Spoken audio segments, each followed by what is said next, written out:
안녕하세요. 오지훈 국어정원의 오지훈 선생입니다. 자, 오늘은 아주 중요한 얘기를 할 거예요. 정말 아주 중요한 얘기입니다. 이 국어의 핵심을 얘기할 겁니다. 알겠죠? 자, 제가 지난 16년 동안 수업을 해오면서 연구하고 연구해서 또 연구하고 연구하고 고민과 고민, 생각과 생각, 이 온갖 그 정성을 다해서 알아낸 거니까 여러분들 이제 잘 들으셔야 돼요. 아시겠죠? 자, 국어의 핵심. 사실 이제 국어의 핵심이라고 이름은 지었지만 실제로는 이건 글의 핵심이죠. 글의 핵심. 영어로 된 글이든 일본어로 된 글이든 중국어로 된 글이든 뭐 그리스어로 된 글이든 라틴어로 된 글이든 상관없어요. 모든 글의 핵심, 모든 글 내용 파악의 핵심이 되겠습니다. 사실 뭐 글뿐 아니라 듣는 거, 그죠? 말하기 이런 것들 전체 다 이 언어 표현 전체가 가지고 있는 그 핵 중에 핵. 자로가 아니라 바로 그 핵심을 오늘 알려드리도록 하겠습니다. 말까지 더듬네요. 자, 그러면 한번 들어가 볼까요? 자, 표지도 좀 바꿨어요. 깔끔하고 이쁘죠? 녹색으로. 자, 일단 핵심 표현 방식은 총 3가지입니다. 제가 이제 요새 그 수사법 강의를 하고 있지만 그렇게 많은 수사법을 다 기억하기도 좀 힘들고 또 글 읽을 때 막바로 바로바로 써먹기가 힘들어요. 그 무슨 이 문제집 만들 때 이렇게 하나하나 한 땀 한 땀 다 이렇게 체크하는 것도 아니고 실제로 시험 시간에 이제 문제를 풀면서 바로 써먹을 수 있는 거는 그렇게 여러 가지가 안 된단 말이에요. 그래서 요약을 해봤습니다. 요약을 해봤더니 크게 3가지더라 이런 얘기죠. 자, 제일 처음에 나오는 게 바로 뭐? 비유. 그치. 자, 비유. 여러분들 비유 아시잖아요. 그죠? 여태까지 열심히 설명했잖아요. 빗대어 설명하기, 빗대어 표현하기고, 그 다음에 두 대상의 차이점을 드러내는 것, 이제 대조죠. 자, 그리고 마지막으로 원인과 결과, 이 인과가 되겠습니다. 자, 그러면 이제 자세하게 설명을 해드릴게요. 다음 페이지. 자, 첫 번째는 이제 비유죠, 비유. 자, 이제 간단하게 정의를 하면 이렇죠. 자, A를 B에 어떻게 한다? 빗대어 표현한다.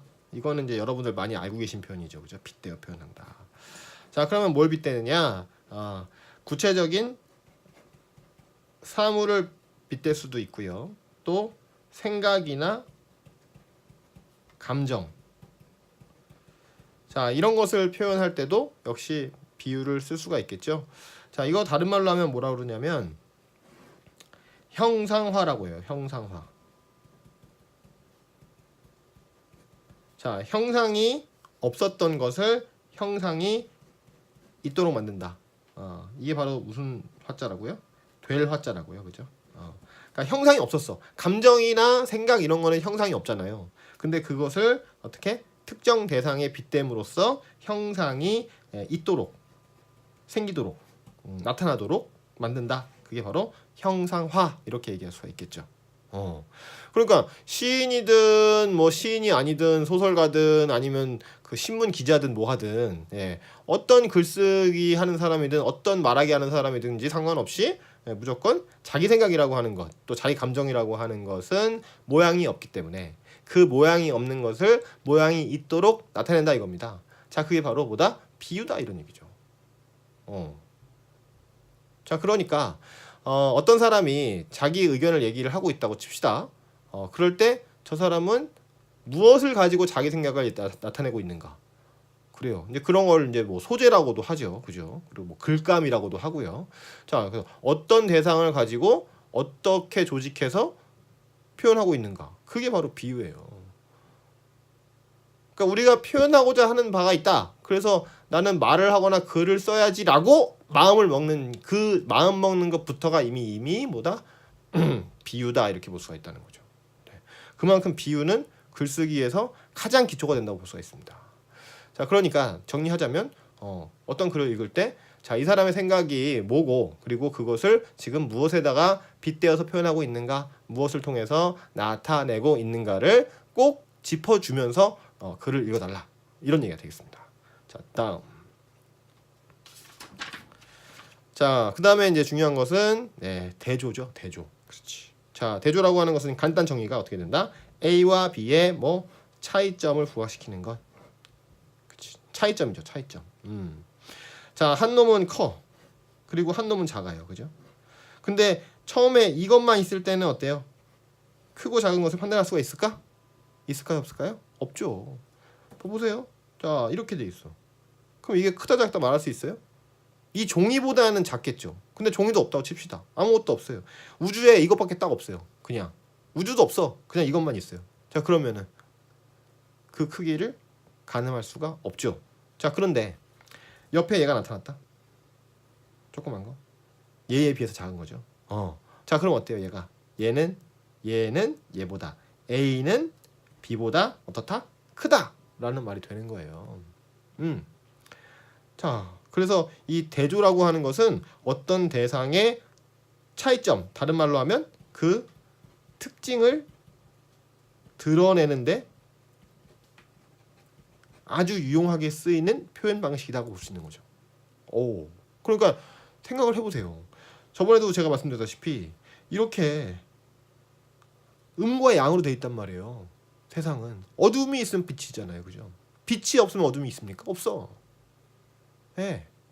키가 작은 놈이 있어요, 큰 놈도 있고 서로 비교가 돼야 된다는 얘기죠. 차이가 있어야 된다는 얘기입니다, 그죠? 그렇지. 자, 그러니까 세상의 기본이 바로 대조야. 그렇기 때문에 이 대조 기법이라고 하는 것은 우리 자연계에만 있는 것이다? 아니다. 우주 전체에 다 있다. 그리고 심지어 우리의 글 속에도 있다. 왜냐면 우리가 글 쓰는 주체고 우리라는 주체는 바로 자연의 일부이기 때문에 당연히 대조 기법을 써서 글을 쓸 수밖에 없다는 거죠.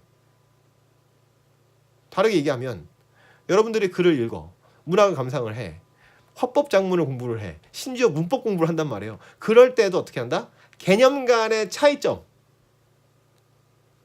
시적 화자가 느끼는 정서, 그리고 그 정서를 둘러싼 현실 상황, 그 차이를 보라는 거죠. 그 차이를 보려고 하면 보인다 이겁니다. 그러면 어때요? 마치 A와 B가 서로 크고 작고가 나눠지는 것처럼 각 내용들이 보다 선명하게 머릿속에 자리 잡을 수 있다 이런 얘기죠. 그래요. 이해가 더 쉬워진다 이런 얘기입니다. 희미하게 그려놓은 거에 비해서 선명하게 그려놓은 게 눈에 더 잘 띄고 보기 좋잖아요. 마찬가지로 원리는 이런 얘기입니다. 희미했던 게 선명해지는 순간 우리의 머리는 시원해지고 공부는 더 잘 된다고 할 수가 있겠죠. 대조가 그래서 핵심 표현 방식 중에 하나다 이런 얘기입니다. 자, 다음 이번에는 인과예요. 인과. 자, 인과는 아시다시피 원인과 결과죠. 그죠? 이 원인의 인 그리고 결과의 과를 붙여서 인과 이렇게 얘기했어요. 근데 특이하게 뒷글자를 땄죠, 그죠? 이렇게 앞글자를 따면 안 되나? 원결 뭐 이렇게. 자, 근데 이제 그렇게 안 하고 언어는 뭐 이렇게 자연스러운 약속이니까 이제 인과 이제 이렇게 하는데요. 근데 뭐 이게 뭐 원인과 결과 몰라요? 다 알죠. 그런데 이제 그게 뭐가 중요하냐면 바로 이 관계성. 무엇 때문에 어떤 결과가 나타났느냐. 이 관계를 뭐 해라? 이해해라는 얘기지. 그러니까 이거는 이런 이유 때문에 이렇게 됐구나. 그냥 슬쩍 넘어가는 얘기가 아니에요. 단순히 그랬구나 이렇게 넘어가라는 게 절대 아니고 왜 그런지 why 그죠? WHY 선생님은 영어를 너무 잘해. 자, 왜 그런지 그죠? 왜 그런지를 꼭 짚어달라. 그러면 이해가 더 빠르다 이런 얘기죠, 그죠? 그래. 예를 들어서 사랑하는 사이였는데 이별을 했어요. 이별을 했으면 어때? 맨날 같이 있던 사람이 떠났잖아요. 막 끌어안고 뽀뽀도 하고 막 그랬단 말이에요. 막 미래를 약속했어. 우리 결혼해서 뭐 애를 뭐 둘을 낳네, 셋을 낳네, 뭐 어디 살자, 뭐 결혼하면 뭐 하자, 온갖 약속을 다 했는데 하루 아침에 그냥 차갑게 돌아섰단 말이지, 그죠? 자, 그래. 그렇기 때문에 어때요? 이별을 했기 때문에 너무나 사랑했기 때문에 이별을 한 후에 마음이 찢어진다 이런 얘기지. 그런 관계, 원인과 결과 관계를 명확하게 이해하는 것, 명확하게 찾아서 이해하는 것, 이게 아주 중요하다는 겁니다. 그러면 이제 좀 그 훌륭한 분들은 이제 그러면 앞에서 얘기했던 대조랑 비슷하네 이렇게 생각할 수 있어요. 맞아요. 틀린 말도 아닙니다. 그러니까 원인이 되는 것과 결과가 되는 것의 차이가 너무 커. 그렇게 되면 마음이 많이 아프겠죠. 차이가 별로 없어. 그럼 별로 마음이 안 아파요. 아니 예를 들어서 자기가 좀 좋아하는 남자가 있었어요. 또는 좋아하는 여자가 있었어요. 그러니까 이른바 썸남 썸녀가 있었단 말이에요. 근데 지금 썸 된 지 한 일주일이나 됐나? 이게 썸 관계인지 아닌지 잘 모르겠어. 근데 헤어졌어. 헤어진 것도 아니지. 그냥 어디 갔어. 또는 뭐 새로운 남자친구가 생겼대. 그러면은 에이 아깝다 이 정도밖에 안 되지. 실제로 뭐 마음이 너무 아파 막 그냥 눈물이 뚝뚝 흐르고 막 밥을 못 먹고 막 화장실을 못 가고 막 이러진 않죠, 그죠? 근데 아까 얘기한 것처럼 막 결혼을 약속한 사이 같은 경우는 이게 깨지면은 헤어지면은 아주 그 상처가 크단 말이에요, 그죠? 자 그렇습니다. 그래서 이 인과 그죠? 원인과 결과 그 관계를 말이든 글이든 항상 분석해서 이해했는지 스스로 살펴보고 또 안 되면 왜 그런지 그 원인과 결과 관계를 분명하게 밝힐 필요가 있다. 이렇게 볼 수가 있겠습니다. 자 그래가지고요. 이게 비대가 아니라 비유, 대조, 인과 이 세 가지가 국어의 핵심 표현 방식 세 가지가 되겠다. 네, 이렇게 볼 수가 있겠고요. 자, 여러분들 외우기 편하라고 제가 이렇게 비대인. 여러분들 집에 비대 있으세요? 비대인, 그죠? 자, 비대를 좋아하는 사람들의 모임인가? 비대인. 자, 그게 아니라 비유, 대조, 인과 해서 이 비대인으로 꼭 기억을 해달라 이런 얘기입니다. 비대 있으면 시원하지 뭐. 자, 그 다음으로 갈게요. 짠. 자, 이번에는 내용의 핵심 두 가지입니다. 자, 내용을 분석을 딱 해봤어. 지난 16년 동안 딱 앉아서 분석을 해봤더니 자, 총 두 가지더라 이겁니다. 자, 하나는 뭐 사실, 하나는 의견. 요 두 가지예요. 근데 있잖아요. 그 좀 기억력이 좋은 독자님들께서는 이 시청자들께서는 이 사실과 의견에 대해서는 배웠다 이렇게 얘기하실 수 있습니다. 자, 언제 배웠냐? 바로 초등학교 때 초등 국어에 나와요. 저희 아들이 작년에 4학년이었었는데 이 4학년 국어 교과서에 사실과 의견을 구분하는 단원이 있더라고요. 그래서 너무 반가웠어요. 그러니까 벌써 이미 다 알고 있다는 거죠, 그죠? 고등학교 국어를 하는데 또는 뭐 입시 국어를 하는데 이 사실과 의견을 구분하는 거가 꼭 필요하거든요. 그 여러분들 왜 그 여기 입시 볼 때 수시에 논술 시험 있잖아요, 그죠? 논술 시험에서도 기본적으로 요 사실 의견 구분을 하실 수 있어야 됩니다. 그래야지 논술문을 잘 쓰실 수가 있어요. 이거 되게 중요한 얘기입니다. 자, 그러면 좀 더 자세히 들여다볼게요. 자, 내용의 핵심 두 가지. 사실입니다, 우선. 자, 사실은 실제로 있었던 일이죠. 그렇죠? 우리나라가 일본에 강제로 점령 당한 적이 있다. 이건 사실이죠. 그렇죠. 5.18 때 무고한 광주 시민들이 전두환에 의해서 학살됐다. 이것은 사실입니다. 그죠? 전두환이 명령했고요. 그 명령을 받은 군인들이 총을 쐈어요. 그래서 죄 없는 시민들이 사망을 했죠. 자, 이것은 사실입니다. 네. 자, 그래서 이 사실은 객관적인 특정 사물이 있다. 달이 있다. 하늘에 달이 있다. 그래요. 그 부정할 수 있어요? 없잖아요. 그죠? 심지어 갔다 왔어. 갔다 오기도 하고 얼마 전에 중국에서는 그거 달 뒤에까지 갔죠. 그죠? 사물 있다 이거죠. 실제로. 오감으로 느낄 수가 있어요. 실제로요. 그리고 그렇지 않다고 하더라도 이 시각적으로 볼 수 있게 할 수 있습니다. 그죠? 세포 같은 것들. 세포 같은 거 우리가 손을 아무리 이렇게 들여다봐야 볼 수 있어요? 없어요. 근데 현미경 같은 걸로 볼 수 있잖아요. 그죠?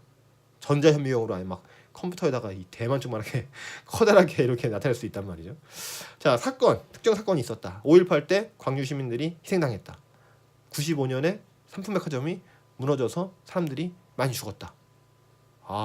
이런 것들 사건이죠. 그리고 현상, 해가 지네, 노을이 지네, 구름이 꼈네, 미세먼지가 많네, 이런 것들이 다 객관적인 것들이 사실이죠. 자, 내가 어저께 화를 냈었네? 이거 어때요? 사실일까요, 의견일까요? 사실이죠. 그죠? 어떤 그 행동을 했잖아, 그죠? 마음의 움직임이 있었단 말이에요. 머릿속에서 뉴런에 막 그 전기가 찌릿찌릿 막 해서 막 목소리가 커지고 그랬단 말이에요. 그죠? 그 커진 것 자체는 어때? 사실이야. 그죠? 있었던 일이다 이런 얘기죠. 자, 한편 의견은 어떨까요? 의견. 자, 의견은 특정 그 대상에 대한 인식 주체, 나면 나, 너면 너가 갖고 있는 주관적인 판단 내용이다. OX 저거 맞아 틀려 이런 거. 어떤 사람 달 보고 내 생각엔 달이 아닌데 이럴 수 있죠. 그죠? 토끼인데. 이럴 수 있죠. 그지? 그 달 모습 보고 그렇잖아요. 동양에서는 토끼가 방아 찧는다 그러고 저기 서양에서는 그 여자 옆 얼굴 아시죠? 이제 그렇게 생각한단 말이에요. 그 생각이야 다. 그죠? 판단. 자, 그리고 감정도 그래요. 감정도. 같은 걸 보고도 어때? 아, 좋아. 이런 사람이 있고. 아우, 싫어. 혐오해. 뭐 극혐이야. 뭐 이렇게 얘기하는 사람도 있겠지. 그죠? 그렇지. 특정 음식을 보고도 와, 난 저거 너무 좋아해. 나 저거 지금 먹고 싶다. 이런 사람도 있고. 어떤 사람은 아우, 난 저거 비린내 나서 못 먹겠다. 이런 사람도 있단 말이에요. 그죠? 비린내 나는 거 싫어하시는 분들 꽤 있어요. 그죠? 선생님 부인도 그래요. 자, 근데 그게 나쁜 건 아닙니다. 그냥 그럴 뿐이에요, 단지. 자, 그렇습니다. 그래서 그래서 사실과 의견을 구분을 해야 되는 경우가 있단 말이에요. 특히 우리 언제 어디서? 비문학에서는 꼭 그 사실과 의견을 구분을 해주셔야 돼요. 그래야지 글을 명확하게 읽을 수 있습니다. 그러니까 어떤 글들은 이렇게 생겼어요. 앞부분에는 특정 사실에 대한 설명이 나와. 그리고 끝에 가서 이것에 대한 자신의 주장을 펴는 경우가 있습니다. 자, 옛날 지문에 있었던 건데, 자, 앞에는 뭐라고 그랬냐면 광고의 특성에 대해서 얘기했어. 광고의 특성. 소비자한테 이런저런 효과를 영향을 줄 수 있고, 이렇게 만들면 어떻고 저렇게 만들면 어떻고 이제 이런 효과가 있고 저런 효과가 있고 이렇게 설명했단 말이에요. 자, 그러고 나서 끝에 가서 자, 특성이 이러하니까 이런 특성을 고려해서 앞으로 광고는 이러이러하게 만들어야 한다. 이렇게 만들어야 한다 이랬어요. 그럼 이렇게 만들어야 한다 이건 뭐예요? 이 사람의 생각이잖아요. 그죠? 생각이니까 이것은 뭐다? 바로 의견이다. 그래가지고 그 문제에 이 광고 특성에 관한 설명 문제가 한 두 문제, 그리고 뭐뭐 해야 한다 이 주장에 대한 문제가 한 문제가 나왔단 말이에요. 그러고서는 어휘 문제 이렇게 나왔단 말이에요. 그러니까 여기까지가 설명이구나, 여기까지 사실이구나라고 하면 그 사실에 관한 문제 있을 거 아닙니까? 그거 들여다보면 되잖아요. 그리고 여기 주장에 대한 문제 또 찾아서 바로 풀면 된다는 거죠. 그렇죠? 자, 그러니까 우리가 이 왜 이렇게 뭐 사실 의견이니 뭐 비대인이니 왜 이렇게 구분하느냐? 바로 글을 좀 한 덩어리 통째로 꽝 이해하지 말고 좀 나눠서 이해해보자. 좀 편리하게 좀 해보자 이런 얘기입니다. 자, 그래서 이렇게 나눠보는 것이니까 여러분들 꼭 기억했다가 좀 써먹어보려고 노력하셔야 돼요. 아시겠죠? 잘 안 되면 어떻게 한다? 선생님한테 질문한다. 이런 얘기죠. 그죠? 자, 그러면 계속해서 자, 이번에는 뭐냐면 자, 내용과 형식이에요. 그죠? 자, 앞에 나와 있었던 사실과 의견은 내용을 구분했을 때 이제 사실과 의견 이렇게 얘기할 수가 있겠죠. 그리고 이제 형식은 앞에서 얘기했었던 그 비대인 같은 표현 방식을 포함하는 표현 방식과 구성을 얘기하는 겁니다. 표현 방식하고 구성. 자, 이 두 가지가 이제 형식에 해당하는 거예요. 자, 그러면 내용이라고 하는 건 뭐냐? 뭐 여러분들 아시다시피 글쓴이가 표현하고자 하는 그 바, BAR 그 바가 아니야. 자, 자기가 나타내고자 하는 그것. 뭐 주제라고 할 수도 있겠죠, 그죠? 주제하고도 유사합니다, 개념이. 약간 다르지만. 자, 그래서 이제 내용이 있고요. 그 다음에 그 내용을 담는 틀이 바로 뭐다? 형식이다. 이런 얘기입니다. 내용을 담는 뭐 틀이다 이거니, 그죠? 여러분들 아시다시피 그 소설의 구성 양식 어떻게 돼요? 구성은 발단, 전개, 위기, 절정, 결말. 이렇게 되죠, 그죠? 그래서 이제 뭐 발달에서는 인물의 상황, 뭐 인물 소개를 하고 인물 간의 관계가 나타나고, 전개에서는 어떻게 되고, 위기에서는 뭐 어떻게 되고, 뭐 결말에서는 이 인물들의 운명이 결정되고, 뭐 이런 얘기 하잖아요, 그죠? 자, 이제 그 툴이죠. 만약에 그 소설을 그렇게 5단 구성으로 하지 않고 그냥 뭐 설명문처럼 처음, 중간, 끝으로 한다든가 논설문처럼 서론, 본론, 결론 이런 식으로 하면요, 그러면 이게 얘기가 진행이 안 되지, 그죠? 뭐 두괄식으로 해볼까요? 두괄식으로 추리 소설을 쓴다고 해봅시다. 두괄식으로. 그러면 추리 소설은 범인 찾는 거잖아요. 범인은 K였다. 이렇게 딱 알려주고 시작하면 그게 추리 소설의 재미가 있을까? 없지, 그죠? 최대한 밀어가면서 막 함정도 파고 막 독자가 막 거기에 낚여갖고 그냥 도대체 판단을 못 하겠네. 막 도대체 누가 이렇게 A라고 범인 생각했는데 알고 보니까 B인 것 같고, B라고 생각했는데 B 아니고 C인 것 같고, C인 줄 알았더니 D고 뭐 결국은 K고 해서 아니 이게 왜 K지 하고서는 계속 앞에 다시 찾아보고 막 그럴 정도로 묘미가 있게, 그죠? 그렇게 구성을 해야지 재밌는 거 아니겠어요? 자, 그러면 내용과 형식은 어떤 관계냐? 바로 어떤 관계? 불가분의 관계다 이겁니다.